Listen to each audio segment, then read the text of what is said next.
నేను డాక్టర్ ఆనంద్ కుమార్ వాకు, consultant dermatologist, American board certified hair transplantation surgeon, KIMS hospital, minister road. నా clinic వచ్చేసి Kachiguda railway స్టేషన్కి దగ్గరలో ఉన్నటువంటి బర్కత్పురాలో కింది అడ్రస్లో కలదు. సో ఫాలిక్యులైటిస్ చాలా మందికి వేసవి కాలంలో తలలో కావచ్చు, బాడీ పైన కావచ్చు చిన్న చిన్న చీమపొక్కులు వస్తూ ఉంటాయి. కొందరిలో అయితే ఆ చీమపొక్కులు చాలా గట్టిగా తయారు చేసి ఒక గడ్డ మాదిరిగా ఫామ్ వేసి అది బర్స్ట్ అయ్యేసి చీమ్ కారుతూ ఉంటుంది. దాన్ని సయగడ్డ లేదా ఫరంకిల్స్ అని చెప్పేసి అని కూడా అంటూ ఉంటాం అన్నమాట.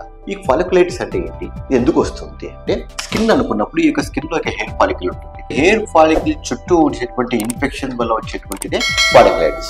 ఇన్ఫెక్షన్ వల్ల కావచ్చు, నాన్ ఇన్ఫెక్షన్స్ రీజన్స్ కూడా ఫాలిక్యులైటిస్ రావచ్చు, కానీ ముఖ్యంగా వచ్చేది మాత్రం ఇన్ఫెక్షన్స్ వల్లనే. హెయిర్ ఫాలిక్యుల్స్ వల్ల వచ్చేటువంటి ఇన్ఫెక్షన్ చిన్న చీమ్ పొక్కులకి ఇట్లా స్కిన్ పైన పొక్కులాగా వచ్చేస్తుంది. దాన్ని ఫాలిక్యులైటిస్ అంటాం. చాలా మందికి ఫాలిక్యులైటిస్ వెంట్రుకలు ఎక్కడ ఉంటే అక్కడ ఆ యొక్క వెంట్రుకల యొక్క మధ్య భాగంలో చీంపొక్కు ఉండి చీంపొక్కు మధ్య భాగంలో నుంచి వెంట్రుక రావడం జరుగుతూ ఉంటుంది. దాన్ని ఫాలిక్యులైటిస్ అంటాం. దీనికి కారణాలు ఏంటంటే ఫస్ట్ మోస్ట్ కామన్ కాజెస్ వచ్చేసి బ్యాక్టీరియల్ లోపల స్టెఫిలోకాకస్ ఆరియాస్ అని చెప్పేసి అంటూ ఉంటాం. ఇది ఎవరికైతే స్వెట్టింగ్ అధికంగా వచ్చినటువంటి పేషెంట్స్ కావచ్చు, డయాబెటీస్ పేషెంట్స్ లో కావచ్చు, అలాంటి వాళ్ళు స్టెఫిలోకాకస్ ఆరియాస్ అనేటువంటి బ్యాక్టీరియం చేత హెయిర్ ఫాలిక్యుల్ వచ్చేటువంటి ఇన్ఫెక్షన్ ఫాలిక్యులైటిస్. అయితే కొన్నిసార్లు ఈ ఫాలిక్యులైటిస్ ఇన్ఫెక్షన్ ఏమవుతుందంటే హెయిర్ ఫాలిక్యులే కాకుండా ఎయిర్ ఫాలిక్యుల్ చుట్టుకున్నటువంటి టిష్యూస్ లో కూడా ఇన్వాల్వ్ అవుతుంది అనమాట.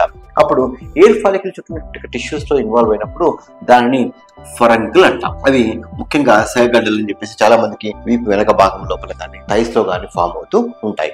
తర్వాత కొందరికి ఫరంకిల్స్ ఇట్లా ఒక ఎయిర్ ఫాలికల్ కాకుండా దాని పక్కన ఉన్నటువంటి హెయిర్ ఫాలికల్, పక్కన ఉన్నటువంటి హెయిర్ ఫాలికల్, అట్లా పక్కన ఉన్నటువంటి హెయిర్ ఫాలికల్, అలా ఒక 4-5 ఫరంకిల్స్ అన్ని కూడా కలిసిపోయేసి ఒక చాలా గడ్డ మాదిరిగా తయారు చేసి అది చాలా పెయిన్ఫుల్ గా ఉండేసి జ్వరం వస్తూ ఉండేసి చలి పెడుతూ ఉంటుంది కొందరికి. ముఖ్యంగా దీనిని ఏమంటామంటే ఇలా 4-5 ఫరంకిల్స్ కలిసిపోయేసి ఫామ్ అయ్యేటువంటి దానినే కార్బంకిల్ అని చెప్పేసి అంటూ ఉంటాం. కార్బంకిల్ ముఖ్యంగా డయాబెటీస్ పేషెంట్స్ లోపల ఈ యొక్క షోల్డర్ పై భాగంలో కావచ్చు, ఏ ప్రదేశంలో కావచ్చు, ఈ యొక్క ఫరంకిల్ అనేటువంటిది అన్కంట్రోల్డ్ డయాబెటీస్ పేషెంట్స్ లో ముఖ్యంగా చూస్తూ ఉంటాం అనమాట. సో ఫాలిక్యులైటిస్, ఫరంకిల్, కార్బంకిల్ ఇది ముఖ్యంగా బ్యాక్టీరియల్ ఇన్ఫెక్షన్స్ చాలా కామన్ గా అధిక మంది లోపల స్టెఫిలోకాకస్ ఆరియాస్ అనేటువంటి బ్యాక్టీరియం చేత వస్తూ ఉంటుంది. కానీ కొందరిలో హార్ట్ ఆఫ్ ఫాలిక్యులైటిస్ అని చెప్పేసి అంటూ ఉంటాం. అంటే స్విమ్మింగ్ పూల్ లో సరిగ్గా క్లీన్ చేయనప్పుడు ఇక స్విమ్మింగ్ పూల్ లో వచ్చేటువంటి ఫాలిక్యులైటిస్ వల్ల కావచ్చు, టబ్ లో వచ్చి స్నానం చేసినప్పుడు అది క్లీన్ అయినప్పుడు హార్ట్ ఆఫ్ ఫాలిక్యులైటిస్ అంటూ ఉంటాం. ఇది ముఖ్యంగా ఈ బటక్స్ ఏరియాలో కావచ్చు, ట్రంక్ ఏరియాలో కావచ్చు చిన్న చిన్న నీటి పొక్కుల్లాగా వస్తూ ఉంటాయి. ఇది ముఖ్యంగా సూడోమోనాస్ అరిజినోసా అనేటువంటి గ్రామ్ నెగటివ్ బ్యాక్టీరియా వచ్చేటువంటి ఫాలిక్యులైటిస్. ఇవి కాకుండా కొందరిలో ఇమ్యూనోసప్రెషన్స్ వల్ల క్లెబ్సియా ఇన్ఫెక్షన్స్, అదర్ బ్యాక్టీరియల్ వల్ల కూడా ఫాలిక్యులైటిస్ వచ్చేటువంటి అవకాశాలు చాలా అరుదుగా ఉంటాయి. ఇవి కాకుండా కొందరిలో ఫంగల్ వల్ల చెస్ట్ వెనక భాగంలో కావచ్చు, ముందు భాగంలో కావచ్చు పిటిడోస్పోరమ్ ఫాలిక్యులైటిస్ చిన్న ఇక చీమపొక్కుల మాదిరిగా వస్తూ ఉంటాయి అన్నమాట. అవి పిటిడోస్పోరమ్ ఫాలిక్యులైటిస్ అంటాం. కొందరిలో అయితే ఈ యొక్క గడ్డం దగ్గర ఫంగల్ ఇన్ఫెక్షన్స్ వల్ల డెర్మటోఫైట్ అండ్ ఫంగల్ ఇన్ఫెక్షన్ వచ్చేసి దాని మీద సూపర్ యాడ్ బ్యాక్టీరియల్ ఇన్ఫెక్షన్స్ రావడం చేత అప్పుడు చిన్న చిన్న చీమపొక్కులు ఈ యొక్క గడ్డం ఏరియాలో రిపీటెడ్ గా వస్తూ ఉంటాయి. దీనిని సైకోసిస్ బార్బే అని చెప్పేసి అని కూడా అంటుంటాం. ఇది డెర్మటోఫైటిక్ ఇన్ఫెక్షన్స్ వల్ల వచ్చేటువంటి ఫాలిక్యులైటిస్. అంతేకాకుండా కొందరిలో కాళ్ళ పైన ఫంగల్ ఇన్ఫెక్షన్స్ వచ్చేసిన తర్వాత అంటే ఇక టీనియా వచ్చిన తర్వాత దానిలో సెకండరీ బ్యాక్టీరియల్ ఇన్ఫెక్షన్స్ రావడం చేత కూడా ఇక ఫాలిక్యులైటిస్ వచ్చేటువంటి అవకాశాలు అధికంగా ఉంటాయి.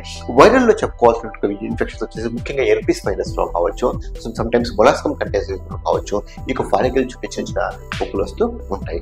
అలా కాకుండా మరి దీనికి రిస్క్ ఫ్యాక్టర్స్ ఏంటి? యొక్క ఫాలిక్యులైటిస్ ముఖ్యంగా ఇన్ఫెక్టివ్ ఫాలిక్యులైటిస్ ఏంటంటే ఒబేసిటీ, అంటే బరువు అధికంగా ఉన్నటువంటి వాళ్ళు కావచ్చు, డయాబెటీస్ పేషెంట్స్ కావచ్చు, తర్వాత ఎక్కువ కాలము యాంటీబయాటిక్స్ వాడేటువంటి పేషెంట్స్ కావచ్చు, సమ్మర్ లో స్వెట్టింగ్ అధికంగా రావడం చేత స్విమ్మింగ్ పూల్స్ కానీ హాట్ టబ్స్ కానీ ప్రాపర్ గా క్లీన్ గా లేనప్పుడు కావచ్చు, అదర్ ఇమ్యూనోసప్రెసివ్ మెడికేషన్స్ అంటే ముఖ్యంగా సైక్లోస్పోరిన్ కానీ అజాథైమిప్రిన్ కానీ ఇలాంటి ఇమ్యూనోసప్రెసివ్ మెడిసిన్స్ వాడుతున్నటువంటి పేషెంట్స్ లో కూడా ఫాలిక్యులైటిస్ వచ్చేటువంటి అవకాశం ఉంటుంది. సో ఫాలిక్యులైటిస్ ఎందుకు వస్తూ ఉంటుంది? కొందరు అయితే స్కాల్ప్ లో ఫాలిక్యులైటిస్ రిపీటెడ్ గా వస్తూ ఉంటాయి. ఇక్కడ కూడా ఈ బ్యాక్టీరియల్ ఇన్ఫెక్షన్ వల్ల ఇవి తగ్గుతూ ఉంటాయి, వస్తూ ఉంటాయి, తగ్గుతూ ఉంటాయి, వస్తూ ఉంటాయి. దీనిని chronic folliculitis of the scalp అని చెప్పేసి అంటూ ఉంటాం అనమాట.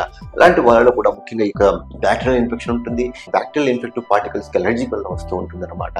అలాంటి వాళ్ళలో కూడా మనం ట్రీట్మెంట్ ఇవ్వడం జరుగుతూ ఉంటుంది. అయితే కొందరిలో ఈ ఇన్ఫెక్టివ్ కాజెస్ కాకుండా కొన్ని నాన్ ఇన్ఫెక్టివ్ కాజెస్ ఉంటాయన్నమాట. ముఖ్యంగా వ్యాక్సిన్ చేయించుకున్న తర్వాత కొందరిలో కాళ్ళలో కావచ్చు, లెగ్స్లో కావచ్చు చిన్న చిన్న పస్ పొక్కులు వస్తూ ఉంటాయి. ఇది because of the ingrown hair వల్ల అక్కడ మనకి ఫాలిక్యులైటిస్ వచ్చేటువంటి అవకాశాలు ఉంటాయన్నమాట.